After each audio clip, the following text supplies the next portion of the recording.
Hello friends, my study point के YouTube channel पर मैं गगन आप सभी का हार्दिक स्वागत करता हूं।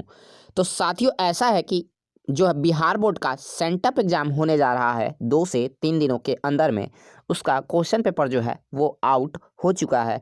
और जी हाँ, मेरे पास सबसे पहले संस्कृत का सेट जो है वो आ गया है। तो कहाँ से आया, कैसे आया है, इसके बारे में आप ज़्यादा जानने का प्रयास न कीजिएगा। बहरहाल मैं आपको एग्ज़ाम के पहले ही इसका सॉल्यूशन बता देता हूँ, ताकि आप एग्ज़ाम में जाइए तो आपका जितना ऑब्जेक्टिव होगा वो सारा का सारा बिल्कुल एग्जैक्ट हो, बिल्कुल सही हो। तो चलिए बिना देर के वीडियो को शुरू करेंगे। और वीडियो को शुरू करने से पहले एक बार रिक्वेस्ट है कि चैनल पर पहली बार जुड़े हैं तो चैनल को सब्सक्राइब और वीडियो को लाइक शेयर जरूर कर दीजिएगा। अब देखिए, सबसे बड़ी बात है कि कन्फ्यूजन में मत रहिएगा कि इसमें लिखा है कि सेकेंडरी सेंटअप एग्जामिनेशन 2021। अब आपको लग रहा होगा कि सर हम 2022 में परीक्षा देने वाले हैं तो ये 2021 का पेपर है। देखिए, ये 2021 का पेपर नहीं है, बल्कि जो आप सेंटअप एग्जाम दीजिएगा ना, वो तो आप 2021 में ही दीजिएगा। इसीलिए यहाँ पे 2021 लिखा है, तो इसको देख के घबराना नहीं है, ठीक है। ये बिल्कुल एग्जैक्ट और बिल्कुल राइट प्रश्न पत्र है आपके आने वाले 2-3 दिन के बाद जो एग्जाम है उसी का।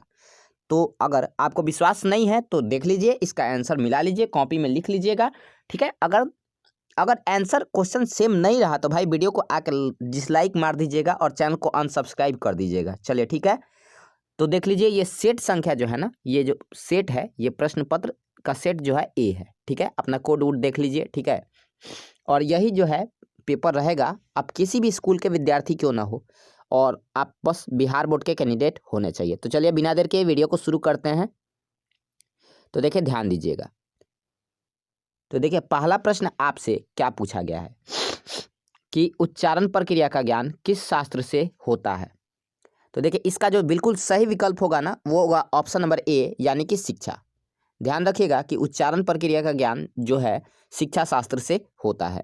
आइए देखते हैं दूसरे प्रश्न को। तो देखिए, दूसरे प्रश्न में पूछा गया है कि वेद किस प्रकार का शास्त्र है। तो देखिए, याद रखिएगा कि जो वेद है ना, वो नित्य है, ठीक है। कृंतक नहीं है, और नित्य और कृंतक ये दोनों नहीं है, ठीक है। तो याद रखिएगा कि जो वेद है ना, ये नित्य है। चलिए देखते हैं तीसरे प्रश्न को। तीसरे प्रश्न पर जरा सा ध्यान दीजिएगा। देखिए, तीसरे प्रश्न में पूछा है कि जगन्नाथ में कौन संधि है। तो देखिए, इसका जो राइट आंसर है वो होगा ऑप्शन नंबर बी, यानी कि जगन्नाथ में व्यंजन संधि है। थोड़ा सा हम स्पीड में लेके चलेंगे, क्योंकि देखिए इसमें कोई आपको लेक्चर अटेंड नहीं करना है और कोई आपको पीएचडी नहीं करना है। बस आपको उतना ही भर काम करना है जितना से आपका काम चल जाए। और देखिए, इसके ऊपर फिलॉसफी मत कीजिएगा कि कहाँ से क्वेश्चन आया, कैसे आया, क्यों आया।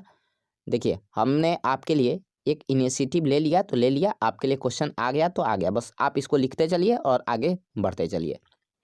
देखिए, प्रश्न चौथा में पूछा है कि पुष्पाश्रिता में किन किन वर्णों की संधि हुई है। तो देखिए, इसमें जो है ना, ऑप्शन नंबर ए इसका राइट आंसर होगा, अ जोड़ आ, ठीक है। पुष्पाश्रिता में अ जोड़ आ वर्णों की संधि हुई है। चलिए देखते हैं क्वेश्चन संख्या अगले को। क्वेश्चन पांचवा में पूछा है कि राष्ट्रपति का विग्रह क्या होगा। तो ध्यान रखिएगा कि जो राष्ट्रपति का विग्रह होगा वो ऑप्शन नंबर सी राइट होगा, राष्ट्रस्य पति, ठीक है। चलिए देखते हैं अगले प्रश्न को। देखिए, प्रश्न छठे में पूछा गया है कि सम उपसर्ग किस शब्द में नहीं है। सम उपसर्ग किस शब्द में नहीं है। तो देखिए, इसका जो राइट आंसर है वो होगा ऑप्शन नंबर डी, सुगमम, ठीक है। इसका राइट आंसर क्या होगा, ऑप्शन नंबर डी होगा। देखिए, हम कमेंट सेक्शन के ऊपर ध्यान नहीं देंगे, आप लास्ट में कमेंट कर दीजिएगा। फाइनली आप क्वेश्चन देख लीजिए, ठीक है, आंसर लिख लीजिए, आपके एग्जाम में काम आने वाले यही चीज़ है। देखिए, अगला क्वेश्चन जो है ये क्वेश्चन संख्या 7 है, थोड़ा सा मिसप्रिंट हो गया है, ठीक है। ब्लर करने के चलते जल्दी जल्दी में जो है ना, ये ब्लर हो गया है। देखिए, क्वेश्चन 7 है आपका, त्रियनाम फलानाम समाहार का समस्त पद क्या होगा। तो देखिए, इसका राइट आंसर ऑप्शन नंबर सीधे सीधी ए होगा, त्रिफला, ठीक है। ये द्विगु समास का एग्जाम्पल है। चलिए देखते हैं क्वेश्चन संख्या 8वें की ओर। तो देखिए, क्वेश्चन 8वां है, पटना में किसके समय में कौमुदी महोत्सव मनाया जाता था। तो ये तो आपको याद होना चाहिए, नहीं याद है चलिए हम बता देते हैं। इसका right answer option number B होगा, गुप्त काल में, ठीक है। बहुत ही मजेदार प्रश्न है, ठीक है। देखिए, क्वेश्चन नवा है, इसके ऊपर ज़्यादा फोकस कीजिएगा। पटना का प्राचीन नाम कौन नहीं है? ध्यान दीजिएगा, दिया है कौन नहीं है, पटना का प्राचीन नाम कौन नहीं है। तो ये कौन सी दो मोफदपुरम दिया है, ये देख लीजिए, ये सी नहीं होगा। मोदफलपुर पटना का नाम नहीं था। चलिए थोड़ा सा हम तेज करा रहे हैं क्वेश्चन, ठीक है, बिकॉज आप समझ रहे हैं, ठीक है, इसमें पीएचडी आपको करना नहीं है, बस एग्जामिनेशन के पर्पज से आपको कराया जा रहा है। और वीडियो को लाइक जरूर कर दीजिएगा, ठीक है भाई। तो देखिए क्वेश्चन नंबर 10वां, मेगास्थनीज कहाँ का राजदूत था? मेगास्थनीज कहाँ का राजदूत था? तो याद रखिएगा इसका राइट आंसर क्या होगा भाई, ऑप्शन नंबर कौन सा, ए, मेगास्थनीज यूनान का राजदूत था। अब हड़बड़ाई में बी मार के मत आइएगा, बहुत लोग चीन बताते हैं। देखिए क्वेश्चन नंबर 11th, ध्यान दीजिएगा, क्वेश्चन 11th में आपसे पूछा गया है, हिरमन्येन पात्रेण डैश सत्य धर्माय दृष्टि मंत्र किस उपनिषद का है? बताइए। ये क्वेश्चन आप खुद ब खुद कीजिएगा, ठीक है। इस क्वेश्चन का आंसर हम नहीं बता रहे भाई, हम नहीं बता रहे इस क्वेश्चन का आंसर, ठीक है। फर्स्ट चैप्टर का क्वेश्चन है, और भाई ई क्वेश्चन बनाइए आप अपने से खुद से, नहीं तो कमेंट सेक्शन में कमेंट कीजिएगा। चलिए देखते हैं आगे। देख क्वेश्चन 12वें में पूछा है कि मंगलम पाठ में कुल कितने मंत्र हैं? एक बार वापस से क्वेश्चन दिखा देते हैं, ठीक है। हिरमन्येन पात्रेण डैश सत्य धर्माय दृष्टि, पहला ही याद कीजिए, कौन सा उपनिषद है बताइए। अभी भी आप कंफ्यूजन में हैं। चलिए देखिए इसका आंसर आप कमेंट सेक्शन में कमेंट कीजिएगा, ठीक है। चलिए देखिए 12वां प्रश्न में दे रखा है, मंगलम पाठ में कुल कितने मंत्र हैं? तो देखिए ध्यान दीजिएगा कि मंगलम पाठ में आपको पता होगा, सिंपल है, और इसका आंसर राइट क्या होगा, सी, यानी कि 5 गो। चलिए देखते हैं प्रश्न संख्या 13 को। क्वेश्चन 13 में पूछा गया कि उच्छ्वास च का संधि विच्छेद क्या होगा? उच्छ्वास च का संधि विच्छेद क्या होगा? तो देखिए इसका right answer option number D होगा, उत्स्वाह जुड़ च, ये एक विसर्ग संधि का एग्जाम्पल है। चलिए ठीक है, बढ़िया है। क्वेश्चन संख्या 14 के ऊपर ध्यान दीजिएगा, अत्यधिक में कौन सा उपसर्ग है? तो याद रखिए इसका right answer option number A होगा, यानी कि अति। अत्यधिक में जो उपसर्ग है वो होगा आपका अति। देखिए अगला क्वेश्चन है, क्वेश्चन संख्या 15, गोलगृहम शब्द में कौन समास है? बताइए भाई, गोलगृहम शब्द में कौन सा समास है? तो याद रखिएगा कि गोलगृहम ये जो है ना एक कर्मधारय समास है, इसका right answer option number B होगा, ठीक है। गोल तच्च गृहम होता है, ऐसे ही करके इसका विग्रह होता है, ठीक है। आपके सेकंड चैप्टर में दिया है, देख लीजिएगा, गोल गृहम जो है आपका कर्मधारय समास है। चलिए देखते हैं क्वेश्चन संख्या 16 को। क्वेश्चन 16 में पूछा गया है कि निर्धारणम के अर्थ में कौन सी विभक्ति होती है? बताइए। ऑप्शन ध्यान से देखिएगा कि निर्धारण के अर्थ में कौन सी विभक्ति होती है। तो देखिए इसका राइट आंसर क्या होगा, ऑप्शन नंबर सी, यतश्च निर्धारणम, याद कीजिए। चलिए 16 का राइट आंसर सी होगा। चलिए देखते हैं क्वेश्चन संख्या 17 को। देखिए ये कारक का क्वेश्चन 16 वाला, ठीक है, थोड़ा सा कैड़ा प्रश्न है, लेकिन हाँ ध्यान रखिएगा, और वीडियो पसंद आए तो लाइक जरूर कर दीजिएगा, और अपने फ्रेंड्स के साथ शेयर कीजिए, बेईमानी मत कीजिएगा। देखिए क्वेश्चन 17 में पूछा गया कि पृथक अव्यय के योग में कौन सी विभक्ति होती है? तो देखिए ये भी जो है ना आपके तृतीया का है, ठीक है। 17 का जो है राइट आंसर ए है, ठीक है। हंसिएगा मत, थोड़ा सा जो है ना नोट जो है रन कर रहा है। चलिए देखिए क्वेश्चन संख्या 18 दिया है, पितृ किस शब्द का रूप है? देखिए जो क्वेश्चन 18 है इसका right answer option number B होगा, पितृ जो है ये पितृ शब्द का रूप है। चलिए देखते हैं क्वेश्चन संख्या अगले 19वें को। तो देखिए क्वेश्चन 19वां में पूछा गया है कि खाद किस लकार का रूप है? बताइए। तो देखिए जो खाद है ना वो लोट लकार का रूप है, और इसका ऑप्शन नंबर क्या होगा, सी होगा। जो खाद है ना वो लोट लकार का रूप है, ठीक है। तू तम अंतु शायद इसका होता है, ठीक है। याद है आप लोगों को भाई, याद है? बोलिए। खाद जो है वो लोट लकार का रूप है। चलिए देखते हैं क्वेश्चन संख्या 20 को। देखिए क्वेश्चन 20 में आपसे पूछा जा रहा है कि भवानी में कौन सा स्त्री प्रत्यय है? बताइए। भवानी में कौन सा स्त्री प्रत्यय है? देखिए इसका जो राइट आंसर होगा ना वो होगा आपका डी, ऑप्शन बी। चलिए देख लीजिए अगला क्वेश्चन दिया है, क्वेश्चन संख्या 21। क्वेश्चन 21 में आपसे पूछा जा रहा है खादनम में कौन सा प्रत्यय है? तो खादनम में जो है वो आपका कौन सा प्रत्यय होगा? बोलिए। प्रत्यय तो पढ़े नहीं है भाई। इसका right answer option number C होगा, ल्यूट प्रत्यय। ठीक है, आगे दे रखा है क्वेश्चन संख्या 22, तमप प्रत्यय किस पद में है? तो देखिए इसका जो राइट आंसर होगा वो होगा ऑप्शन नंबर ए, शोभनम। शोभनम में तमप प्रत्यय है। ठीक है, अगला क्वेश्चन है 23, थोड़ा सा ब्लर हो गया है क्वेश्चन, थोड़ा सा आप एडजस्ट कीजिए। ठीक है, और इसका पीडीएफ हम प्रयास करेंगे कि अपने टेलीग्राम चैनल पर हम प्रोवाइड कर दें। देखिए क्वेश्चन 23 जो है ना, ये वही वाला क्वेश्चन है, अलस कथा से रिलेटेड क्वेश्चन है। वीरेश्वर कैसा मंत्री था? तो भाई वीरेश्वर जो था वो क्या था? दयालु था। तो आंख बंद करके आप मार दीजिएगा। चलिए क्वेश्चन 24 पूछा जा रहा है आपसे, अलसला में आग क्यों लगाई गई? तो भाई अलसला में आग लगाई गई थी किस लिए? तो असली आलसियों को चिन्हित करने के लिए। इसका right answer option number A होगा। फिलहाल बहुत बढ़िया, ध्यान दीजिए क्वेश्चन 25 को। क्वेश्चन 25 में पूछा जा रहा है कि संस्कृत साहित्य कैसा है? तो जो संस्कृत साहित्य है वो कैसा है भाई? तो कैसा है? तो विपुल है।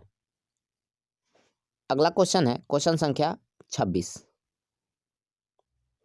वरदंबिका परिणय किसकी रचना है? तो देखिए वरदंबिका परिणय जो है ना वो गंगा देवी की रचना है, याद रखिएगा। इसका राइट आंसर ऑप्शन ए होगा। चलिए ठीक है, देखते हैं अगले क्वेश्चन को, क्वेश्चन नंबर 27। देखिए ये सारे के सारे वो प्रश्न हैं जो आपके एग्जाम में ही आने वाले हैं। ठीक है, तो देख लीजिए एंड तक, एंड तक देखने में कुछ भी नहीं जाता है। क्वेश्चन 27 में पूछा गया, गायंती देवाह किल डैश पुरुषा सुरत्वात्, यह पद किस पुराण से संकलित है? तो देखिए इसका जो सही जवाब होगा वो होगा ऑप्शन नंबर ए, यानी कि विष्णु पुराण। क्वेश्चन 28, क्वेश्चन 28 में आपसे क्या पूछा जा रहा है? ध्यान दीजिएगा, क्वेश्चन 28 में पूछा गया कि भारतीय धरा कैसी है? तो याद रखिएगा कि भारतीय धरा जो है वो काफ़ी ज़्यादा विशाल है। इसका right answer option number B होगा, यानी कि विशाला। देखिए अगला प्रश्न है क्वेश्चन संख्या 29, बाल जो टाप से कौन सा पद बनेगा? तो याद रखिएगा इसका राइट आंसर ऑप्शन सी होगा, यानी कि बाला। ठीक है, ये वो वाला बाला नहीं है, बाला बाला शैतान का साला। ठीक है, क्वेश्चन संख्या 30 है कि नम धातु के लिट लकार का रूप क्या होगा? लिट लकार भविष्यत काल। तो देखिए नम धातु का जो लिट लकार है वो ऑप्शन नंबर डी होगा, यानी कि नश्यति। ठीक है, फिलहाल आपको याद करना है, आप कैसे याद कीजिएगा आप जानते हैं। ठीक है, या तो आप लिख लीजिए या फिर याद कीजिए, थोड़ा सा हम फास्ट वीडियो बना रहे हैं। ठीक है, इस पे तो कोई संदेह नहीं है भाई, हम ऑप्शन बाई ऑप्शन कराएंगे नहीं, क्योंकि ये तो भाई आपका सॉल्यूशन है। 31 में पूछा गया किस शब्द में अनियर प्रत्यय है? तो देखिए इसका right answer option number C होगा, यानी कि दर्शनीयम। ठीक है, अगला क्वेश्चन है 32, ध्यान दीजिएगा, मनुष्यत्वम में कौन सा तद्धित प्रत्यय है? तो त्व होगा। इसका राइट आंसर ऑप्शन ए होगा, 32 का ए होगा। चलिए देखते हैं क्वेश्चन संख्या 33 को। क्वेश्चन 33 में पूछा गया है कि त्रल प्रत्यय किस अव्यय में नहीं है? तो देखिए त्रल प्रत्यय जो है ना वह कुतः में नहीं है, ये इसका राइट आंसर ऑप्शन सी होगा। ठीक है, चलिए देखते हैं क्वेश्चन संख्या 34 को, जन्मतः पूर्व संस्कार क्यों किया जाता है? बताइए।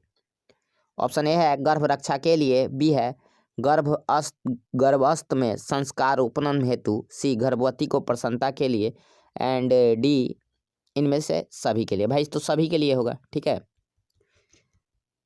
चलिए अगला क्वेश्चन है 35, गुरु के घर पर गृहस्थ जीवन में प्रवेश किस संस्कार के द्वारा होता है? बताइए, आप लोग भी थोड़ा बहुत दिमाग लगाते रहिएगा। तो देखिए इसका जो राइट आंसर है वो होगा कौन सा? ऑप्शन नंबर बी, यानी कि समावर्तन संस्कार। चलिए देखते हैं क्वेश्चन संख्या 36 को। क्वेश्चन 36 में आपसे पूछा गया है कि लाजा होम कर्मकांड किस संस्कार में होता है? यानी कि धान का लावा कौना चीज में मिलावल जाला तई बियाहे में होला। इसका राइट आंसर कौन सा होगा भाई? ऑप्शन नंबर, ध्यान दीजिएगा, ऑप्शन नंबर बी। चलिए देखते हैं क्वेश्चन संख्या 37 को। क्वेश्चन 37 में पूछा गया है, ध्यान दीजिएगा, कि किसका व्याकरण प्रसिद्ध है? बताइए किसका व्याकरण प्रसिद्ध है भाई? तो इसका right answer option number C होगा, पाणिनि जी का। ठीक है, ये तो आप सारा पढ़ा चुके हैं हम। ठीक है, आपसे क्वेश्चन छूटना नहीं चाहिए। देखिए इसका सब्जेक्टिव भी है मेरे पास। ठीक है, घबराइएगा मत, आपको सब्जेक्टिव भी जो है मैं प्रोवाइड करा दूंगा इसी चैनल पर। बना सुना के सारा चीज़ का सॉल्यूशन हर एक विषय का आपको इसी चैनल पर दे दिया जाएगा। ठीक है, घबराने की आवश्यकता नहीं है, टेस्ट के पहले ही आपको टेस्ट का सारा क्वेश्चन आंसर मिल जाएगा। बस आपको लाइक कर देना है, सब्सक्राइब कर देना है, और हाँ टेस्ट एग्जाम के तुरंत बाद जो है इसी चैनल पर क्लास जो है 10th का चालू होने वाला है। ठीक है, सभी विषयों का लगभग बढ़िया से एकदम झकास तरीके से आपको क्लास कराया जाएगा इसी चैनल पर। ठीक है, क्वेश्चन 38 है, कृषि विज्ञान के प्रवर्तक आचार्य कौन है?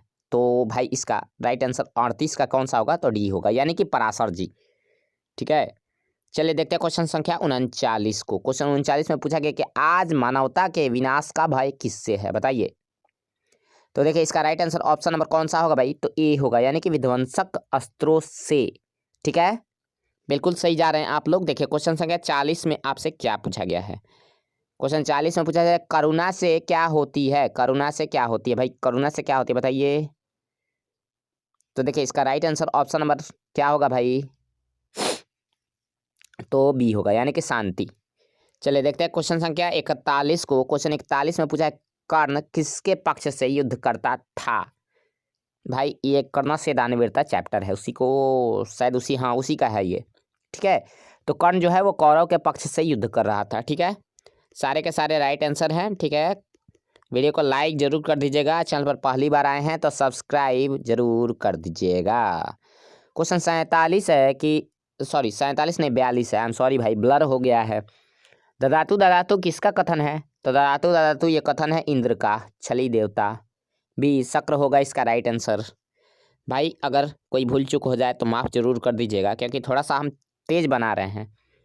अगर दिक्कत हो तो एक बार दोबारा देख के इसको लिख लीजिएगा। ठीक है, कोई बात नहीं है, आप लोग वैसे बहुत समझदार है। देखिए दे रखा है 43 में पठन किससे बना है? पठन बोलिए बोलिए बोलिए।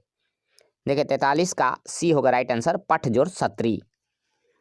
देखिए क्वेश्चन संख्या 44 है कि पुराण जोड़ ठक से कौन सा शब्द बनेगा? ठक ठक ठकाक। देखिए इसका जो राइट आंसर है वो होगा डी पौराणिकम। ठीक है, पुराण जो ठक बनाएगा पौराणिकम। चलिए अगला क्वेश्चन 45 है। 45 में क्या पूछा जा रहा है भाई लोग? दाज और कतवा से कौन सा शब्द बना है? तो ये हो जाएगा दत्वा, ए। ठीक है, चलिए देखिए क्वेश्चन संख्या 46, संख्या पूर्व द्विगु का उदाहरण कौन सा है? भाई ये द्विगु समास के विषय में पूछ रहा है, तो द्विगु समास यही हो जाएगा आपका त्रिभुवनम। 46 का बी। भाई बहुत जल्दी, बहुत ही नज़दीक आ चुके हैं। ठीक है, एक बार दबा के लाइक कीजिए, तो लाइक कर दीजिए, मोबाइल का शीशा फोड़िए, एक बार दबा के अंगूठा से लाइक कीजिए। ठीक है, क्वेश्चन 47 है ऊ जोड़ अ से कौन सा नया वर्ण बनेगा? बताइए बताइए भाई बताइए। तो ऊ जोड़ अ मिलके बनाता है ऑप्शन नंबर ए। चलिए देखते हैं क्वेश्चन संख्या 48 को। देखो क्वेश्चन 48 में पूछा कि वसद चित्रम में कौन संधि है? बताइए। वसदी चित्रम बताइए कौन सी संधि होगी? बताइए। ठीक है, बताइए। देखिए इसका राइट आंसर ऑप्शन डी होगा, यानी कि व्यंजन संधि। अगला क्वेश्चन है 49, राघव शिक्षकात् संस्कृत पठन्ति वाक्य में शिक्षकात् पद में पंचमी विभक्ति किस सूत्र से हुई है? पढ़ा रहे थे तो हमने समझाया था आपको। खैर ये तो पंचमी विभक्ति है, ये है, बताइए बताइए बताइए। ये आख्याता प्रयोगे पंचमी है। राघव जो है मास्टर साहब से संस्कृत पढ़ोतरन। ठीक बा, तो मार लीजिएगा ऑप्शन बी। चलिए अगला क्वेश्चन है 50, किस कारक में पंचमी विभक्ति होती है? आपको पता है किस कारक में होती है? तो आपादान में होती है। 50 का ए। बहरहाल आपका काम लायक क्वेश्चन तो भाई हम बनवा चुके हैं। ठीक है, लेकिन हाँ कोई ज़रूरी नहीं है कि आपको सेट ए ही मिलेगा, ये भी जान लीजिए। हो सकता है कि किसी के पाले सी पड़े, किसी के पाले बी पड़े, तो इसीलिए 100 क्वेश्चन देखना बेहद ज़रूरी है। तो इसका सेकंड पार्ट बहुत ही जल्द इसी चैनल पर आपको मिल जाएगा। तब तक के लिए आप अपना ख्याल रखिए, अपने परिवारजनों का ख्याल रखिए। मिलते हैं नेक्स्ट वीडियो में, तब तक के लिए bye bye, take care and have a sweet good night to all of you.